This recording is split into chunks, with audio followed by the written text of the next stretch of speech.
So India will face Afghanistan in their first Super 8 match at the Kensington Oval in Bridgetown, Barbados. And India secured victories in 3 out of their 4 Group A matches, with their game against Canada being called off due to rain. Similarly, Afghanistan won 3 of their 4 Group C matches, with their only loss, a significant one, coming against the hosts, the West Indies. DD India correspondent Taposh Bhattacharya has got more information on this. Let's quickly take a look.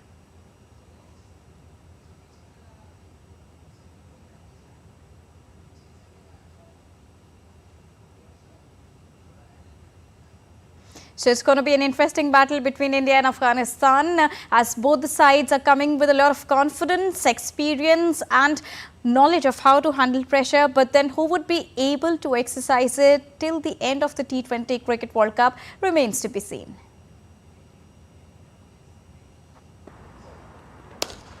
All eyes will be on Virat Kohli as India heads into the Super 8 stage of the tournament. The seasoned batsman is yet to log a double-digit score in the competition, but he is expected to shine on better wickets in Caribbean. India's premier T20 batter Surya Kumar Yadav found some form against USA, boosting his confidence. Besides Kohli, runs are pending from Hardik Pandya, who has been exceptional with the ball but is yet to make a significant impact with the bat.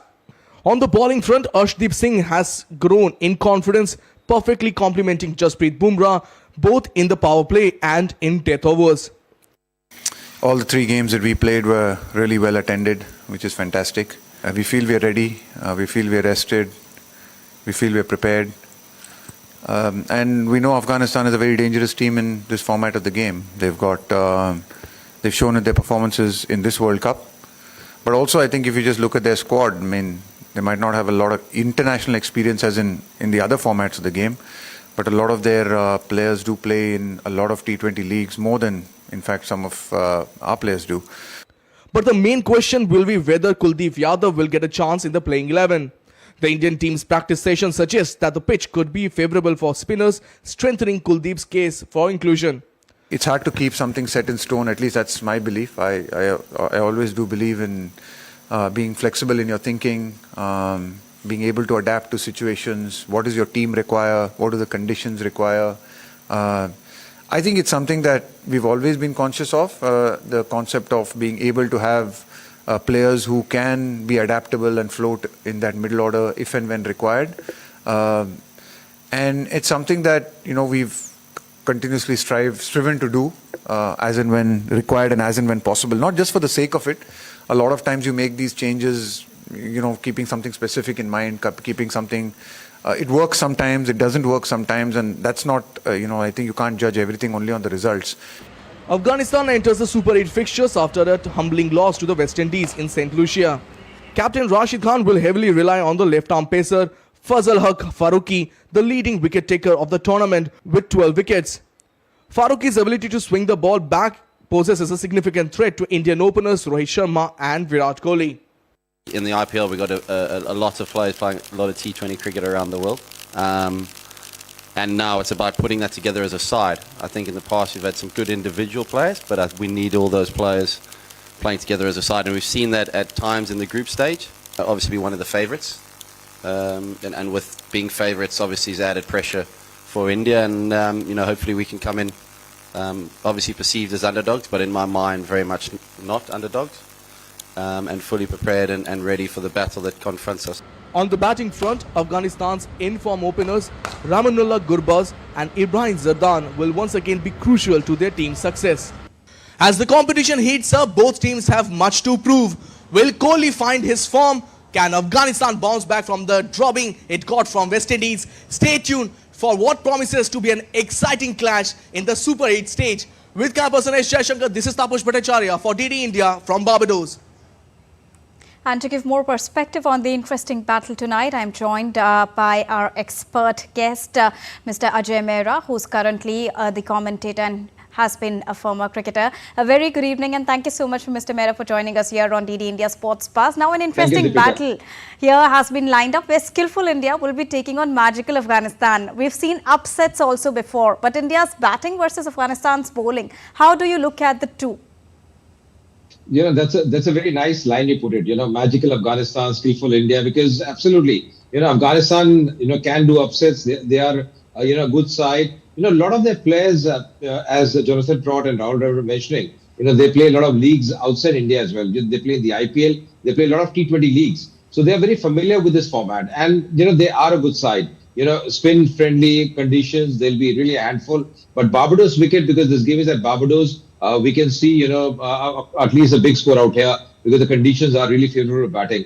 But I feel, India, Deepika can't take this game lightly. They can't be complacent because Afghanistan on their day, if they're playing to their potential and they take their catches, the fielding is pretty good.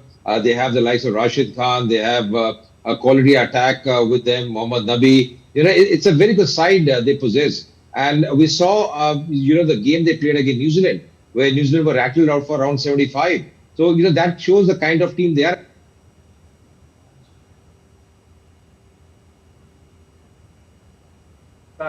Who can be really, and I just have a feeling that if they play to their potential, anything can happen.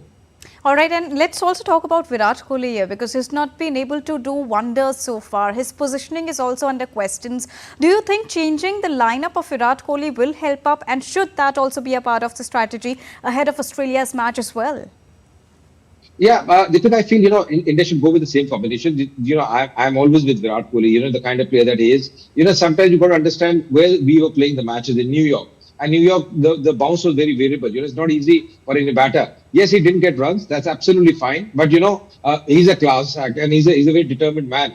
Once he gets those runs, you will see Virat Kohli come back to form. He'll be getting those big runs as well. So I feel, you've got to persist with that. You've got to give a great player a bit of time as well. And these are ideal conditions. These are better conditions. You've got to assess. And, a player who's, performed so well for the country, don't make those wholesale changes. I know Jaiswal is there. People have been talking about, but I'm very vocal about Virat Kohli and Rohit Sharma opening the innings. I'm a firm believer. These are your two quality batters.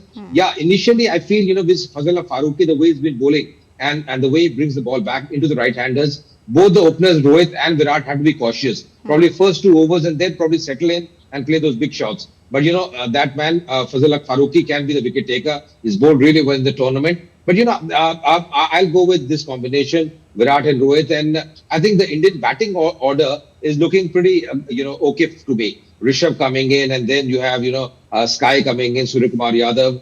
You have your, all-rounders coming in. So I think it's a very settled combination. Don't change. Don't do too many changes. We have seen in the past when you made too many changes, India haven't done well. So I think just stick with that and play your best cricket.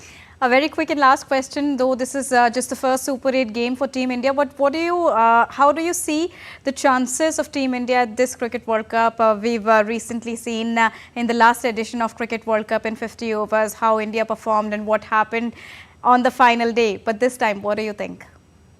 Deepika, I feel, one that, these 2 games India wins in the Super 8, the first 2 games, they're to the semi-finals, and India have a golden chance. We have done really well in the bilateral series. We are a very, very good side. We have the bench strength. We have everything. But I think we have to cross that line. We saw in the 50-over World Cup, in Ahmedabad, things didn't go our way. But this team has got the mettle. Don't take them lightly. The team led by Rohit Sharma is a spectacular team. They're very determined this time. I think, the crunch matches are going to be the semis and the final. If India reach there, I think that's where they got to cross the line. Now, I feel semi-finals, India should reach there. I know Afghanistan, I'm mentioning earlier, is not going to be easy against them, neither against Australia as well. Against Bangladesh, you can't be, taking them lightly. But yeah, I feel that semi-finals, India will be there. But you have to win those 2 matches. And then, of course, it's going to be history again. All right. Thank you so much, sir, for joining us and bringing us a rounded perspective ahead of the very crucial match between India and Afghanistan tonight.